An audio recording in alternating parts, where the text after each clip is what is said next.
Hey everybody, we're playing Payday 3 and we're completing Gold and Sharke in stealth without accessing the HR computer.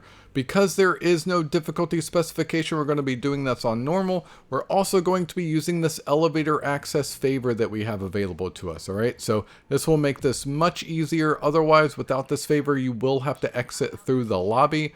On normal, there should be a QR code in the bank lobby over in this area.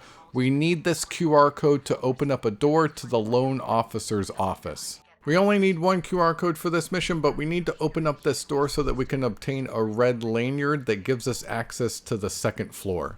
Make sure you're being careful when you use this QR code and open this door because the loan officer is inside and there is security outside, but the red lanyard should be in the filing cabinet for you. We're going to take it over and scan it so that we can open the gates here in the middle of the bank lobby.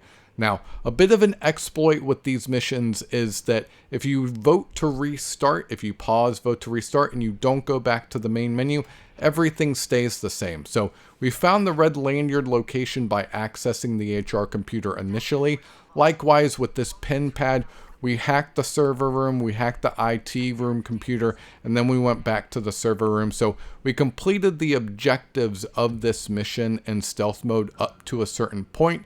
And once we voted to restart, the pin code stayed the same and the location of the lanyard stayed the same. So once you have the pin code to the vault, you shouldn't have to access or hack rather the server and the IT computers. You can just go in, press the pin code. It should be the same. We're grabbing the blue badge here out of this conference room. We're still having to avoid these cameras because the blue badge gives us access to the security room so we can take over the cameras, but it also gives us access to the manager room. So the blue badge is actually crucial for this mission. We're going to have to access the manager's office and his computer, as well as the security office, and use the blue badge to open the vault. You shouldn't need the red badge anymore here, so the red badge is just used to initially open up the gates to get to the second floor. The B badge opens up the manager's office, and now we're going to go down back into the vault so that we can access the security room and deal with these cameras so that they're no longer an issue. What Dougie Fresh is having to deal with inside here is just moving these cameras around. He's hacking them a little bit so that we can move around inside the vault freely. But we're going to hit this console here and then open up this security office.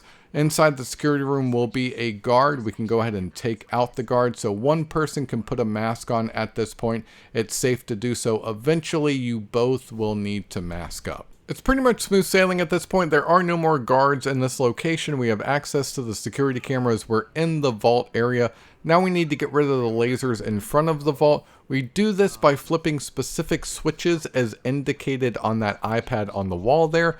These panels are also upstairs. There are 4 panels that we need to access. We've done the one downstairs. It does not matter the order in which you access the panels. It only matters the order of color in which you flip the switches. So Dougie Fresh is downstairs. He is relaying to us which color switch that we need to flip next. We're doing this 4 times. Once we're done with this, the lasers will be deactivated. Again, there are 3 panels upstairs and 1 panel downstairs, but this only deactivates the lasers. This does not open the vault. To open the vault, we have to use the blue badge, but we can't just simply use the blue badge to open the vault. We have to hack the manager's computer. We used the blue key card earlier to open up the manager's office, and inside his office there is a computer that we need to hack. If you have more than one person here, one person masked, one person unmasked, send the unmasked person out into the area because in a private area, the unmasked person is not going to be spotted by civilians. They will be spotted by security still, but we don't, again, have to worry about the cameras because we already took down the security office. So here we are inside the manager's office. We're hacking this computer, making sure that we're avoiding the security guard that is circling these conference rooms on our left-hand side. We're going to run all the way back to the vault. We are timed on this, so move as quickly as you possibly can and use the blue key card to open up the vault. Now that we have the vault open, it's just a matter of collecting all of the money and the server. There are 12 bags in total. There's 11 bags of money, and the server is located in a compartment underneath the money behind one of the locked pick areas. I'm just going to fast forward through this because it is a little tedious. We're just collecting everything out of the vault, but we're going to take it over to the elevator access that we earned by using the favor before we started this mission. Now, if you do restart, if you vote to restart the heist, you keep all of your favors, plus the pin number stays the same and the lanyard locations stay the same. So that's a nice little perk in addition to everything remaining the same.